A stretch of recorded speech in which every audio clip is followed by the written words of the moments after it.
of conditional sentence in English. The if clause is mainly used to express conditional sentences in English.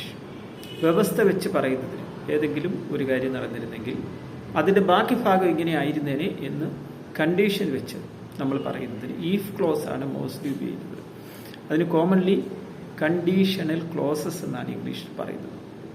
അതിനകത്ത് തന്നെ mostly confused ആയിട്ടുള്ള കാര്യമാണ് if plus were, if plus was, if I were, if I was. Do you know the difference between if I were and if I was? Simple. If I were express unreal, imaginary situations. നടക്കാൻ സാധ്യതയില്ലാത്ത കാര്യങ്ങളെക്കുറിച്ച് നമ്മൾ imagine ചെയ്ത് പറയുമ്പോൾ എപ്പോഴും were ആയിരിക്കും ഉപയോഗിക്കുന്നത്.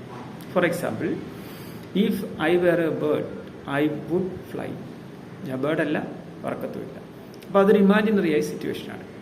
പക്ഷേ was ചേർത്ത് പറയുമ്പോൾ അത് റിയൽ കണ്ടീഷൻ, അല്ലെങ്കിൽ ഒരു 100% ഷുവർട്ടി ഇല്ലെങ്കിലും റിയൽ കണ്ടീഷൻസിനെ കുറിച്ച് പറയാനാണ്. If she was late it's probably of traffic problems. അപ്പം ഈ she was late it's probably of traffic problems. അവൾ ലേറ്റ് ആയിട്ടുണ്ടെങ്കിൽ അതിന് കാരണം ട്രാഫിക് പ്രോബ്ലംസ് ആയിരിക്കും. അപ്പം നമ്മളതൊരു റിയൽ കണ്ടീഷനെ കുറിച്ചാണ് പറയുന്നത്. Think of if I were എന്ന് പറയുന്നത് അൺറിയൽ, ഇമാജിനറി, ഇമ്പോസിബിൾ കണ്ടീഷൻസിനെ കുറിച്ചും, ഇഫ് ഐ വാസ് എന്ന് പറയുന്നത് റിയൽ കണ്ടീഷനെ കുറിച്ചും, മോസ്റ്റ്ലി സംഭവിക്കാൻ ചാൻസ് ഉള്ള കണ്ടീഷനെ കുറിച്ചും പറയാറുണ്ട്. കൺഫ്യൂഷൻ മാറിയോ?